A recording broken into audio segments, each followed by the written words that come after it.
कहानी शुरू होती है दो अमेरिकन एयरफोर्स जवानों के और जॉनसन से, जिन्हें अफगानिस्तान में एक मिशन पर भेजा जाता है। उनका काम सीधा लेकिन खतरनाक है। उन्हें उस इलाके में बम गिराना है जहां आतंकियों की भरमार है। लेकिन हमला शुरू करने से पहले ही आतंकियों की तरफ से जबरदस्त जवाबी वार होता है। उनके जेट्स को निशाना बनाया जाता है और वह बुरी तरह डैमेज हो जाते हैं। जान बचाने के लिए केट और जॉनसन को छलांग लगानी पड़ती है और पैराशूट से जमीन पर उतरना पड़ता है। जैसे ही केट जमीन पर पहुंचती है, वह बेहोशी की तरफ बढ़ने लगती है और उसके दिमाग में उसके परिवार, पति और बच्चे की तस्वीरें घूमने लगती हैं। तभी जॉनसन जल्दी से वहां आता है और केट को हिलाकर होश में लाता है। वह चेतावनी देता है कि आतंकवादी किसी भी पल आ सकते हैं। वह उसे एक हिम्मत वाला प्लान बताता है। मरने का नाटक करो, हिलो मत, मैं उन्हें रोकता हूँ। जैसे ही जॉनसन मुड़कर दुश्मनों की तरफ देखता है, आतंकवादी बेरहमी से उसे गोली मार देते हैं। लेकिन केट योजना पर कायम रहती है और जमीन पर बिल्कुल शांत पड़ी रहती है। जब एक आतंकवादी उसके शरीर की जांच करने के लिए झुकता है तो वह अचानक अपनी बंदूक निकालती है, उसे मार देती है और उसके शरीर को ढाल की तरह इस्तेमाल करती है। एक एक करके वो केट सारे आतंकवादियों को एक खून से भरी लड़ाई में मार देती है। थकी और घायल होने के बावजूद वह जिंदा रहती है। फिर वह रेंगते हुए जॉनसन के पास पहुंचती है और रोते हुए माफी मांगती है कि उसने अपनी जान कुर्बान कर दी सिर्फ उसकी जान बचाने के लिए। इसके बाद वह मरे हुए दुश्मनों से हथियार उठाती है और अपनी बेस की तरफ निकल पड़ती है, जो मीलों दूर है। रास्ते में वह बार बार रेडियो से बेस से संपर्क करने की कोशिश करती है, लेकिन चाहे जितनी कोशिश करें कोई जवाब नहीं मिलता। इसी बीच एक आतंकवादी जिंदा बचा होता है। वह जल्दी से रेडियो पर मदद बुलाता है और थोड़ी देर में और लोग पहुंचने लगते हैं। दुश्मन केट का पीछा कर रहे थे। बचने के लिए वह एक ढलान से नीचे उतरी और एक रहस्यमयी पुराने बंकर के पास पहुंची। दीवारों पर रोशन में कुछ अजीब शब्द लिखे थे और पूरा ढांचा काफी समय से खाली लग रहा था। केट अंदर जाने की कोशिश करती है, लेकिन तभी आतंकवादी पहुंच जाते हैं और गोलियां चलाने लगते हैं। बंकर का दरवाजा नहीं खुल रहा था तो वह एक कंटेनर के पीछे छुपकर गोलियां चलाती रही और दुश्मनों को गिराती रही। तभी एक आतंकवादी ने बजूका निकाला और सीधे उसकी तरफ निशाना साधा। केट समय रहते छलांग लगाकर बच गई और रॉकेट सीधे बंकर के दरवाजे से टकराकर उसे तोड़ देता है। मौके का फायदा उठाकर केट अंदर भाग जाती है, लेकिन लड़ाई खत्म नहीं होती। बचे हुए आतंकवादी भी उसके पीछे बंकर में घुस आते हैं। अंदर केट को एक सीढ़ी दिखती है जो नीचे जमीन के अंदर जा रही थी। जैसे ही वह नीचे उतरती है, उसकी आंखें चौड़ी हो जाती हैं। यह सिर्फ एक बंकर नहीं था, बल्कि एक विशाल छुपा हुआ जगह थी। शायद कोई पुराना सीक्रेट लैब। फर्श पर लाशें बिखरी थी और खामोशी से लग रहा था कि शायद जहरीली गैस लीक हुई है। सालों पहले ही सब तबाह हो चुका था और अजीब बात यह थी कि केट ने कभी इस इलाके में ऐसा कोई बंकर सुना भी नहीं था। वह और अंदर जाती है, जहां उसे रशियन में कई वार्निंग और निशान दिखते हैं। एक टेबल पर उसे एक्सपेरिमेंट्स के नोट्स का ढेर और एक फ्लैश ड्राइव मिलती है, जिसे वह जल्दी से अपनी जेब में रख लेती है। इस बीच आतंकवादी बंकर के अंदर फैल जाते हैं। जैसे जैसे वह उन डरावने और टूट चुके गलियारों में घूमते हैं, उन्हें भी कुछ गड़बड़ महसूस होने लगता है। जल्दी ही वह एक बड़े हॉल में पहुंचते हैं, जहां इंसानों जैसे शव समय में जमे हुए पड़े थे। उनमें से कुछ बिजली वापस चालू कर देते हैं और एक तेज बस की आवाज के साथ पूरा बंकर रोशन हो जाता है और फिर असली डरावनी चीज शुरू होती है। दीवारों के साथ बड़े बड़े इनक्यूबेटर लगे थे, जिनमें विशाल और डरावने इंसान जैसे जीव बंद थे। बस उन्हें देखकर ही रूह कांप उठती थी। केट ने इस हलचल का फायदा उठाया और एक और आतंकवादी पर अचानक हमला करके उसे मार दिया। लेकिन गोलीबारी में एक गोली बेकाबू होकर एक इनक्यूबेटर से टकरा गई। धीरे धीरे उसका ग्लास टूटने लगा और अंदर का जीव हिलने लगा। पहले तो वह मृत सा लग रहा था, लेकिन फिर वह उठ खड़ा हुआ। विशाल, डरावना और बेहद ताकतवर। उसने एक झटके में पास खड़े आतंकवादी को फाड़ डाला। उसी वक्त एक और आतंकवादी ने केट को कोने में पकड़कर उसकी कनपटी पर बंदूक तान दी, जबकि उसका साथी अपने दोस्त की लाश उठाने गया हुआ था। उसे यह नहीं पता था कि दैत्य पहले ही जाग चुका है। कहानी आगे बढ़ती है। कबीर बोलना बंद कर चुका था, लेकिन जब उसने उस भयानक प्राणी को अपने साथी आतंकवादी को खाते हुए देखा तो उसकी रूह जैसे शरीर छोड़ने ही वाली थी। डर के मारे वह वापस बंकर के अंदर भाग गया। केट को पता भी नहीं चला कि उसने अपनी फ्लेयर गन से एक और आतंकवादी को मार गिराया था। बंकर के रास्ते से ऊपर चढ़ते हुए केट बाकी आतंकवादियों से लड़ती रही, लेकिन जैसे ही वह ऊपर पहुंचने वाली थी, पीछे से एक आतंकवादी ने उसका पैर पकड़ लिया और उसे नीचे खींचने लगा। तभी अचानक वह भयानक दानव आ गया और उस आदमी को बेरहमी से फाड़ दिया। यह नजारा देखकर केट लगभग सन्न रह गई, लेकिन किसी तरह ऊपर भागने में कामयाब हुई। फिर भी उस दानव ने उसे काट लिया। उसका पैर घायल हो गया। वह जानवर बाहर निकलने की कोशिश करता रहा, लेकिन भारी दरवाजे पूरे नहीं खुले थे, इसीलिए वह अंदर ही फंस गया। बिना वक्त गंवाए केट ने उस पर बार बार गोली चलाई, जिससे वह बुरी तरह घायल हुआ और फिर गहरे अंदर वापस भाग गया। थकी हुई और खून बहते हुए केट वहाँ से भागने लगी, लेकिन बाहर उसका सामना कबीर से हुआ। वह आतंकवादी जो अपने साथियों का इंतजार कर रहा था। अंदर से जानवर की दहाड़ सुनकर कबीर डर गया और भाग गया, जबकि केट और दूर जाकर गिर पड़ी सड़क के किनारे। तभी एक सेना की गाड़ी गलती से उसे टक्कर मार देती है। जो सैनिक केट और जॉनसन को ढूंढ रहे थे, उन्होंने जल्दी से उसे पहचान लिया। सैनिकों में से एक जेड ने केट का लॉकेट देखा और उसे उसकी पहचान का सबूत माना।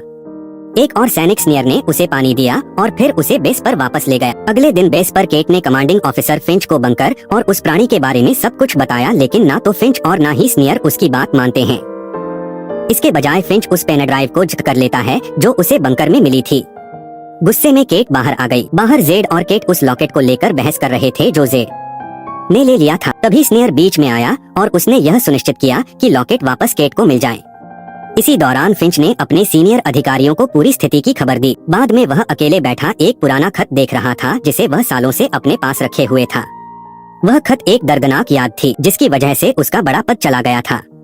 फिर स्नेयर ने केट को दिलासा दिया। उसने बताया कि जेड पहले ड्रग्स की आदी थी, लेकिन एक रेस्क्यू मिशन के दौरान उसे आर्मी में भर्ती किया गया था। स्नेयर ने यह भी कहा कि फिंच उतना सख्त नहीं है जितना बाहर से लगता है। उसकी सख्ती और कड़वाहट दरअसल उस गलती की वजह से है जिसने उसका करियर बर्बाद कर दिया था। थोड़ी देर बाद स्नेयर केट को उसके घायल पैर का इलाज कराने के लिए विल्कस के पास ले गया जो डॉक्टर था। संयोग से कबीर पहले ही पकड़ा जा चुका था और पास में रखा गया था। केट ने स्नेयर और विल्कस के सामने कबीर से उस प्राणी के बारे में सच जानने की कोशिश की। शुरुआत में कबीर ने कुछ भी बताने से मना कर दिया, लेकिन जब केट ने बंकर के बाहर लिखे रशियन वर्ड्स को कागज पर लिखा तो रशियन समझने वाला कबीर उनका मतलब बताता है। अंदर मत जाओ। मन ही मन कबीर मान चुका था कि बंकर 30 साल से बंद था, लेकिन इससे एक बड़ा सवाल खड़ा हुआ। अगर यह इतने सालों से बंद था तो जीव बिना खाना, पानी या किसी सप्लाई के कैसे जिंदा थे? तभी बंकर के अंदर इनक्यूबेटर एक एक करके फटने लगे और भी डरावने जीव बाहर निकल रहे थे, और उनमें से एक तो मुख्य दरवाजे की तरफ बढ़ चुका था। उस रात नीचे जो हो रहा था उससे अनजान जेड और स्नेयर ने बारी बारी से जागते रहने का फैसला किया, लेकिन वह अकेले बैठा अपने सीनियर अधिकारियों के पुराने खत को देख रहा था। उसमें लिखा था कि उसे एक अहम मिशन के दौरान पीछे हटने का आदेश दिया गया था, लेकिन फिंच ने तब मना कर दिया था। उसी फैसले के नतीजों ने उसकी जिंदगी को बर्बाद कर दिया और आज तक वह उससे परेशान था।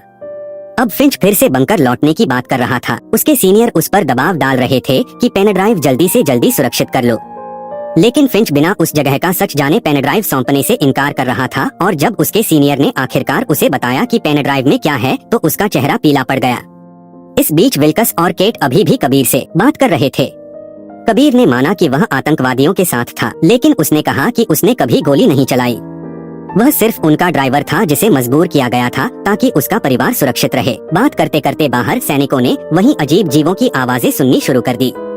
जांच करने पर पता चला कि बड़ी संख्या में जीव कैंप पर हमला कर रहे हैं। घबराहट फैल गई।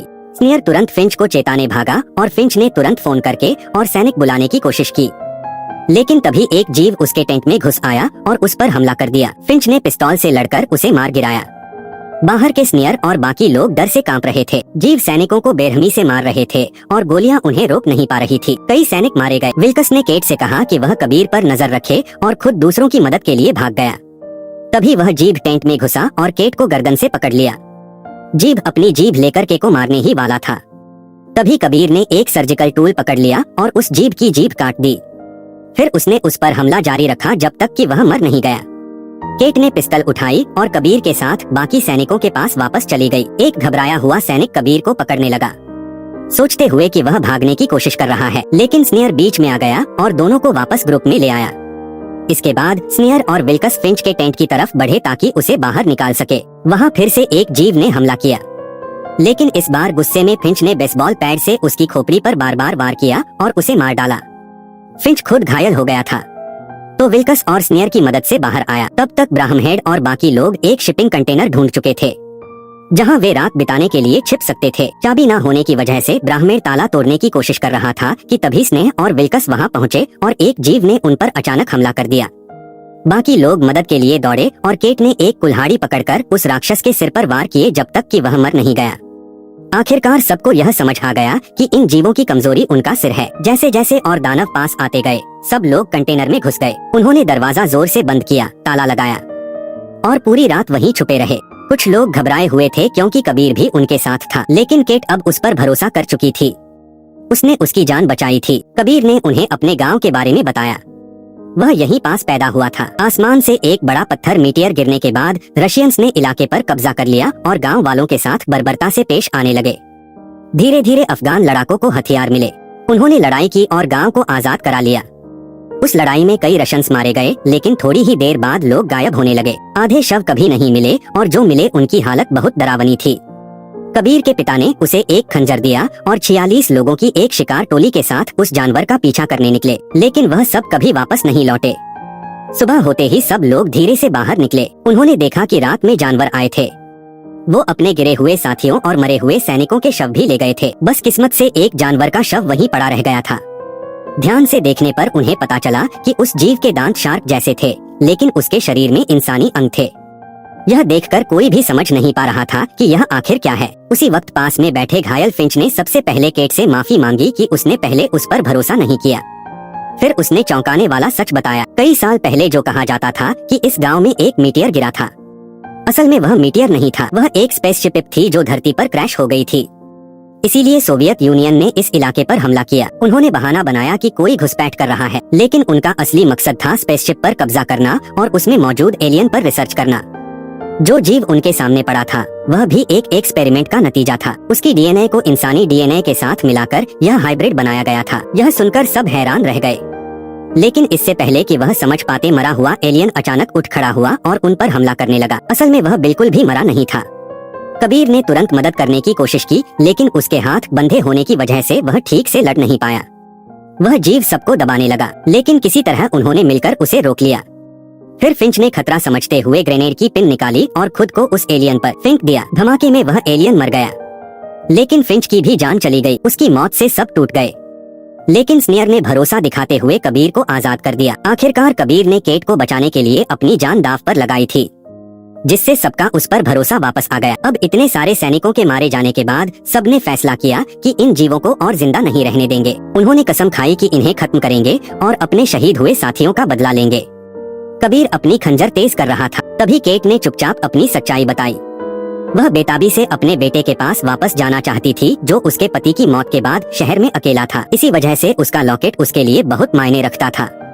उसमें उसके पति और बेटे की तस्वीर थी।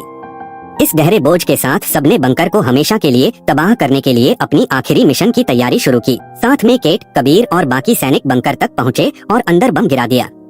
लेकिन वापस आते समय केट का लॉकेट उसके गले से गिरकर प्लेटफार्म पर आ गया। स्नेयर, जो जानता था कि यह केट के लिए कितना मायने रखता है, जल्दी से उसे उठाकर वापस देने लगा। जैसे ही केट उसे लेने वाली थी, एक जीव पीछे से आया और स्नेयर को अपने साथ गहराई में खींच ले गया।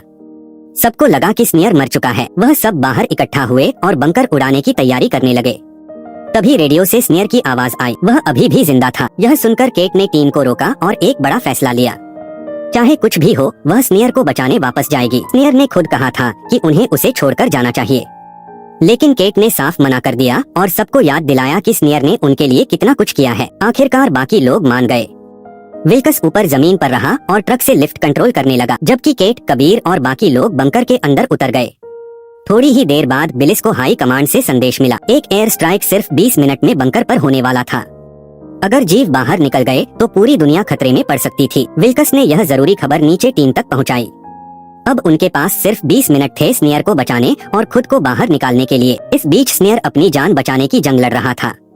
एक जीव ने उस पर हमला किया, लेकिन वह उसे मारने में कामयाब रहा और फिर अपने शहीद हुए साथियों के शवों के बीच पहुंचा, जहां उसे कई हथियार भी मिले। उसी वक्त कबीर और जेड ने एक भयानक सच जाना। वह जीव कोई अजनबी नहीं थे, वह वही लोग थे जो सालों पहले गांव से गायब हो गए थे। वही लोग जिन्होंने कबीर के पिता के साथ मिलकर उस रहस्यमयी जानवर का शिकार करने की कोशिश की थी। केट और बाकी टीम जल्द ही एक बड़े कंटेनर तक पहुंचे। अंदर असली एलियन था, वही जो स्पेसशिप के क्रैश होने के बाद धरती पर आया था और तब से कैद में रखा गया था। तभी स्नेयर ने फिर से संपर्क किया और सबको तुरंत लिफ्ट की तरफ लौटने को कहा। बिना वक्त गंवाए सब तैयार हो गए। वह जीवों से लड़ते हुए लिफ्ट तक पहुंचने की कोशिश कर रहे थे। रास्ते में जब टीम एक दरवाजे के पास से गुजरी, पीछे से जीवों का झुंड उनका पीछा कर रहा था। समय देने के लिए जॉन्स पीछे रुक गया और दरवाजा बंद करके सबकी जान बचाई। उसी वक्त स्नेयर वापस उनके साथ जुड़ गया और सब आगे बढ़ते रहे, जॉन्स को पीछे छोड़ते हुए। इसी बीच जेट को अचानक एहसास हुआ कि एक जीव उसके बिल्कुल पीछे है। भागने के बजाय उसने लड़ाई करने का फैसला किया। आखिरकार वह एक दूसरे कमरे में जा पहुंची, जबकि बाकी लोग लिफ्ट की तरफ बढ़ते रहे।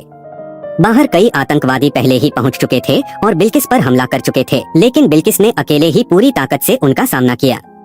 नीचे जॉनस को आखिरकार समझ आ गया कि वह इन राक्षसों को ज्यादा देर तक नहीं रोक पाएगा, इसलिए उसने ग्रेनेड की पिन निकाली और सीधा भीड़ के बीच चला गया। धमाका होते ही उसकी मौत हो गई, लेकिन उसके आसपास के सारे राक्षस भी खत्म हो गए।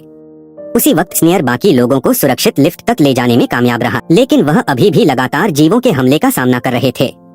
स्नेयर ने वापस जाकर जेड की मदद करने का फैसला किया, लेकिन इससे पहले कि वह उसके पास पहुंच पाता, एक दानव ने जेड के चेहरे पर हमला किया और उसे मार डाला। फिर उसी दानव ने स्नेयर को निशाना बनाया। किसी तरह स्नेयर ने उसे भी मार गिराया और जल्दी से केट, ब्राह्महेड और काबिर के पास लौट आया। ब्राह्महेड ने बिल्किस से लिफ्ट ऊपर खींचने के लिए कहा, लेकिन बिल्किस आतंकवादियों से लड़ने में इतना व्यस्त था कि जवाब नहीं दे पाया। आखिरकार बिल्किस ने आखिरी आतंकवादी को हरा दिया, लेकिन उसी दौरान उसका ट्रक अंदर गिर गया। नीचे जो जीव था उसने ब्राह्महेड और काबिर की भी जान ले ली। यह सब देखकर डर के मारे केट और स्नेयर तुरंत लिफ्ट से बाहर निकल गए और ग्रिपलिंग हुक से ऊपर चढ़ने लगे। ऊपर पहुंचकर उन्होंने फिन की मदद से खड़े होकर हर आतंकवादी को मार गिराया और बिल्किस को समय रहते बचा लिया। तभी आसमान में एक फाइटर जेट आया और उसने उस इलाके पर मिसाइल गिरा दी। खतरा देखकर तीनों ने जल्दी से एक आतंकवादी की कार छीन ली, ड्राइवर को बाहर फेंक दिया और सही समय पर वहां से भाग निकले। वह बच गए, लेकिन पूरा बंकर तबाह हो चुका था। पूरा इलाका पूरी तरह नष्ट हो गया था। बाद में पता चला कि फिंच के सीनियर अधिकारी दरअसल पेनड्राइव के पीछे थे, लेकिन जब उन्होंने फिंच की लाश देखी तो पेनड्राइव वहां नहीं थी, क्योंकि केट उसे पहले ही लेकर सुरक्षित जगह छुपा चुकी थी। आखिर में केट बिल्किस और स्नेयर के साथ चली गई और यहीं खत्म होती है।